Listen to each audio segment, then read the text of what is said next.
3 Plants Rescue Story. From Footpath to my home garden today, I want to share a small but heart-touching story with all of you. I was on my way somewhere when I noticed a few plants near the footpath.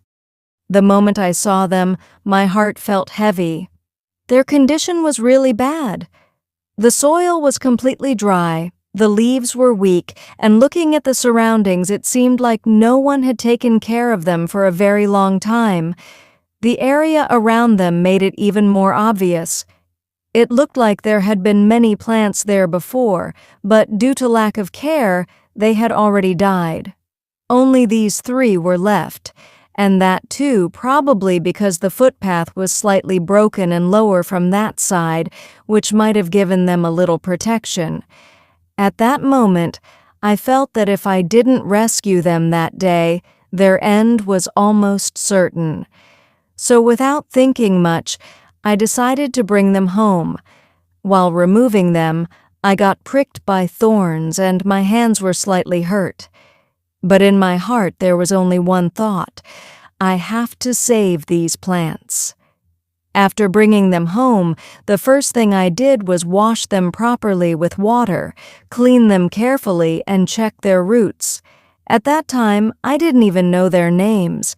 I just knew they deserved a chance to live.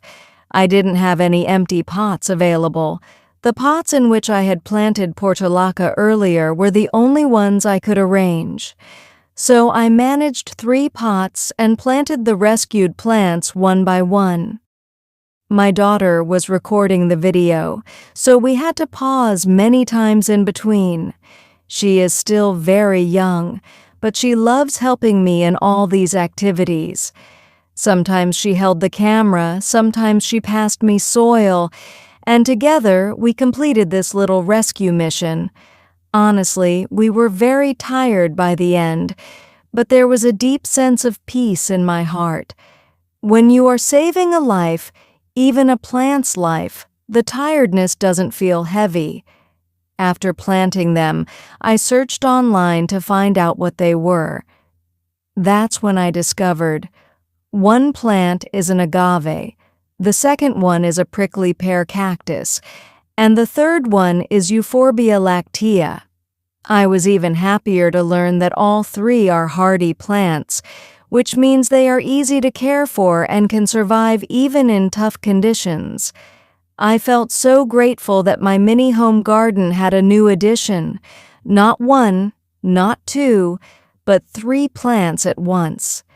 But more than that, this isn't just about adding plants to my garden. It's about giving life a second chance. It's about caring for nature in small but meaningful ways. I truly hope you liked my little plant rescue effort, and if you ever see neglected plants somewhere, try to give them a new home too.